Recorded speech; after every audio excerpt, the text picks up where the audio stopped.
what if a sugar was actually healthy? So much so that it could actually help lower our blood sugar. That's what we're going to be exploring today with allulose. This video is sponsored by Function Health. Hey guys, it's Robin and welcome to the Science of Self-Care. On this channel we talk about health science, we talk about life philosophy, and we do a whole lot of self-care experimentation. I am very excited for today's video because it is rare that I find something new that really excites me and feels like it's going to be an incredible addition to my health and wellness journey. Well, today I have found something. We're going to be talking about my 3 months of eating allulose every single day. I am so excited about allulose, both from my personal experience, eating it, testing it, and from all the research that I've read about it. So today we are going to go into the details of what the heck allulose is, why it might be beneficial to our health. We're also going to go through my personal experience, little things I've noticed, how does it taste, how have I been incorporating it into my life, and lastly, we are going to do a little continuous glucose monitor test. I'm going to wear this CGM and I'm going to eat a bowl of oatmeal without allulose, and then the next day I'm going to eat the same amount of oats with allulose, and we are going to compare my interstitial glucose. All of this to say, we are going to explore the blood sugar curbing potential of this very cool sugar. Let's get started. Okay, so first off, what the heck is allulose? Allulose is a rare form of sugar found in raisins, figs, maple syrup in tiny amounts. Most of the sugar found in these things is going to be glucose or fructose, but there's a tiny bit of allulose in there as well. So when I'm talking about consuming allulose, this is basically an isolated form of allulose, which usually we wouldn't find in nature. Let's do a quick little refresher on sugars specifically. So there's many different types of sugars. Two common types that you may know are glucose and fructose. Sucrose, which is the name of table sugar, is made up of one molecule of glucose and one molecule of fructose. Now, what's interesting about sugars is they're metabolized in different ways. Glucose is metabolized in an insulin-dependent way. We've all heard about the relationship between insulin sensitivity and blood glucose levels. So that's one pathway that glucose follows. Fructose is actually primarily metabolized in the liver, where it is converted either to glucose, to lactate, or it's stored as fat. So two types of sugars that follow two distinct metabolic pathways. Allulose is another type of distinct sugar, and allulose is absorbed in our small intestines, but we can't actually really metabolize it effectively, so we don't really get any calories from it. There's actually 0.2 kilocalories per gram of allulose, whereas other carbohydrates and sugars are 4 calories per gram. So for all intents and purposes, it's basically like a calorie-free sugar, and about 70 to 80% of it we will actually just pee out in our urine. And the parts that we don't excrete will go on to our large intestines, where it will be fermented by our gut microbiome. And this is something I really want to underline. Just because we eat something and it doesn't offer us any calories doesn't mean it is not affecting our health and our physiology. For example, a lot of fibers we can't really derive any calories from, but they do affect our microbiome. So these fibers may actually be fuel for our microbiomes, even if they're not fuel for our bodies. And so I think of allulose similarly. We can't really get any caloric energy from it, but consuming it can still impact our physiology. And there's a lot of research to support the idea that eating allulose can actually be really good for our blood sugar management. It may even help improve our insulin sensitivity. So beyond the fact that it's not glucose and it's not raising our blood sugar level, it's also potentially making us more insulin sensitive, which can help us manage other types of sugars like glucose more efficiently and effectively. There are also animal studies that suggest allulose may help reduce fat in our liver, which is also really important for metabolic health. And also it may even reduce markers of inflammation, as shown in some mice studies. So there's still more research to be done in humans. in terms of all of these different possible metabolic benefits. But there is research in humans to support that it helps curb our blood sugar after meals. And that's something I really have noticed in myself. I think I want to move on to my personal experience for a moment. This is what gets me so excited. You know, I can read a bunch of scientific literature on how something is supposed to be healthy for me, but if it doesn't actually make me feel good or it doesn't fit into my lifestyle, then it's kind of useless. But I have to say, I have been pleasantly surprised with how good I feel adding allulose into my meals. I don't know if anyone else can relate to this, but sometimes if I eat a very heavy load of carbs without proper protein and fiber to kind of mitigate that carb load, I get a little bit blurry vision. I feel a little foggy brained. I don't feel great. It's kind of, I think, my version of a carb rush in my body. And I know all of our bodies metabolize carbs so differently. Some people can eat a bunch of sugar and their blood sugar will remain stable. Other people will eat a tiny bit of carbohydrates and then their blood sugar will skyrocket. So speaking from my personal experience, when I eat a ton of carbs without properly balancing it with protein and fiber, I just notice my brain is less clear. I know that's a very vague term, but that's truly how it feels subjectively. And I've noticed over the past 3 months, when I add allulose to a dose of carbs, even if there's not a lot of protein and fiber in there, it really helps attenuate these symptoms. So even now, if I eat something very sweet and I'm starting to feel not so great, I will quickly follow it with some allulose, and I genuinely notice a difference. And so that's what really excites me here. I feel like it's a new tool in my blood sugar friendly tool belt. Before this, I've always relied on eating protein before and during a meal with carbohydrates to help manage my blood sugar response. But this is a whole new thing I've never considered, an actual sugar to help manage my blood sugar. It's kind of mind-blowing, but it's very exciting to me.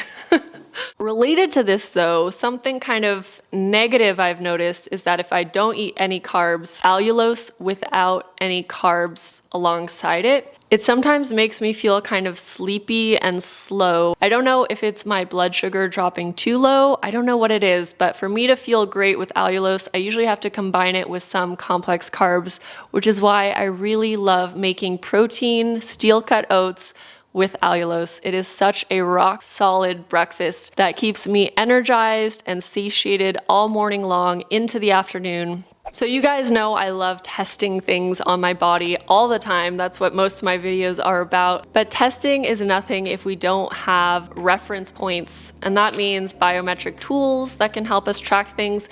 And that also means getting regular blood work done. Getting blood work done can be extremely expensive, which is why I'm so excited to introduce the sponsor of today's video, Function Health. Function Health makes it easy to get large amounts of blood work done in a really efficient and cost-effective manner. I'm currently undergoing my first round of blood tests with Function to set a baseline of my health now. We're doing over 100 lab tests that are gonna tell me a bunch of basic physiological things about myself, including my measured biological age, and that gives me a baseline to continue to test 6 months from now, years into the future. This allows me to get a really clear picture of what the state of my health is on a biochemical level. I really love that Function Health is combining this objective data about your body and using it in a very holistic way. They have this amazing questionnaire at the beginning asking you about your health goals. What are you specifically concerned about? Do you have food sensitivities?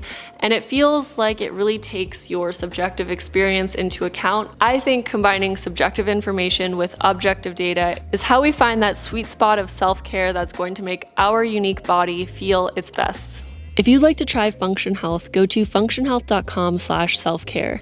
They currently have a waiting list, but they're offering my audience the chance to skip it entirely, so you can go to functionhealth.com/selfcare to get started today. Now let's get back to all things allulose. So what are the different ways that I've been using allulose? I've been primarily consuming it just in this crystal allulose form. This is the brand RX Sugar, not sponsored. I really like their products. I've had their allulose sugars and their bars, which are so freaking yummy. If you are someone on a low carb diet and you're missing some chocolatey bar, I highly recommend this mint chocolate RX Sugar bar. It is so good, and it makes me feel good when I eat it.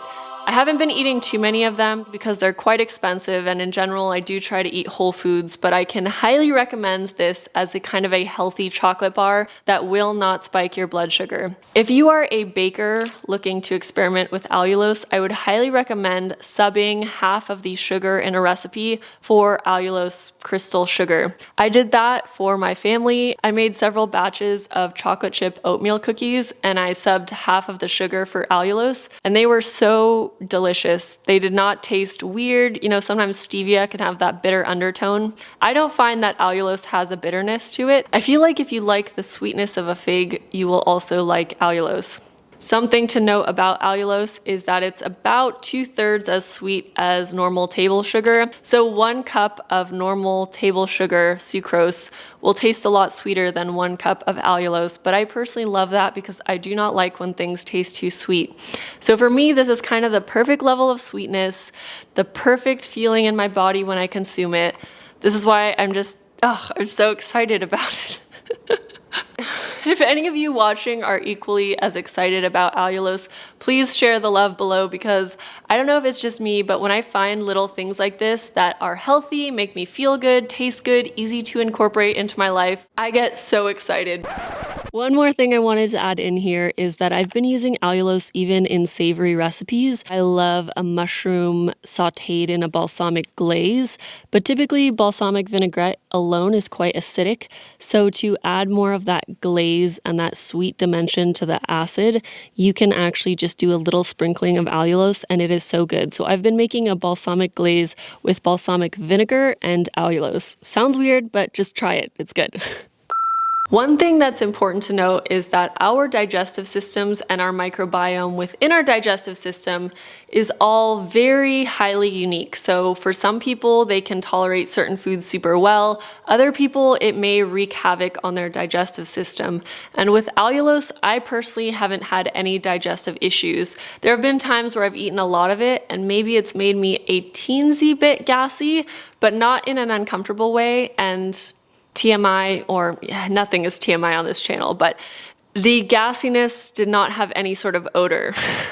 So if I did pass gas, it was completely odor-free. So I would say there has been minimal to no digestive discomfort. However, I know that some people do experience digestive discomfort or excessive gas when they eat allulose. So before you go and buy giant tins of allulose or pour a bunch of allulose in your morning coffee, I would definitely try a little bit, see how your body reacts and see if it's complementing your digestive system well. And if so, then you can kind of incorporate more of it into your diet. If not, then maybe allulose just isn't for you. And that's just how it is, unfortunately. Sometimes a food will be amazing for one person, not so great for another person. For example, for me, eating eggs causes a lot of inflammation in my body and disrupts my digestive system. Whereas for many people, eggs are a super healthy snack that they rely on heavily. So know your body, test in the context of your body, and listen to your body. Now that I've shared a little bit about my personal experience using allulose, let's put allulose to the test. This is what I like to call the glucose cam, where I will use my CGM to test oatmeal with and without allulose and see if there's a difference in my glucose levels. Let's go. So for this mini CGM experiment, I had 3 days with 3 slightly different breakfasts. As a base, they all contained the exact same amount of oats and water, eaten around the same time each morning. On day 1, I had nothing else added to the oats. On day 2, I added 2.5 tablespoons of allulose, and on day 3, I added 2.5 tablespoons of maple syrup. Normally, I would never eat this much oatmeal and sugar for breakfast without adding a lot of extra protein, but I wanted to keep the parameters here simple so it would be easier to observe the differences in my blood sugar response. Now, keep in mind, to draw any real conclusions from this, I would need to repeat this experiment multiple times over, but I just want to share this little example of how you can run mini experiments on yourself with biometric tools. Ideally, you keep everything the same and change only one variable at a time. It makes it so easy to quickly learn about your body. So here are some of my glucose numbers on day 1, the starting point, about 40 minutes in and about 60 minutes in. Day 2, starting point, 40 minutes in and 60 minutes in. And day 3, the starting point, 40 minutes in and about 60 minutes in. Let's plot this on a chart so it's a little bit easier to look at. Okay, so you can see that the syrup day definitely had a larger and longer glucose spike. The allulose spike was slightly lower than plain oats, but I honestly think it's really close. And you'll also notice that I had slightly different starting levels of glucose each morning. So I also wanted to compare the absolute difference between the starting point each day and the peak each day. So here's the comparison of the differences between the starting points and the peaks. So you can kind of think of this as the size of the glucose spike. Again, take this all with a grain of salt, or perhaps a grain of allulose, because this is just one sampling of each type of day. That said, I do feel like these numbers reflect larger trends I've noticed over the past 3 months of eating allulose. Subjectively, I also felt way worse on the syrup day. This was actually a terrible morning, and it really reminded me why I care about healthy, balanced meals so much, because it genuinely affects how I feel and how I'm able to think and function. So this is my invitation to you to continue to play around with what makes you feel good. Even if you don't have a glucose monitor, your mood, your energy, and mental clarity can already tell you so much about what's going on in your body and which foods are right for you. All right, we are back from the glucose cam. I hope you enjoyed that little experiment. I would love to know if you have tried allulose. Have you heard of allulose? Are you obsessed with allulose? Do you hate it? Share with us down below. I so appreciate all the stories, questions, and experiences that you guys contribute in the comments. I genuinely learn a lot from you guys, and I think you guys learn a lot from each other. Thank you guys so much for watching, and I look forward to seeing you next time.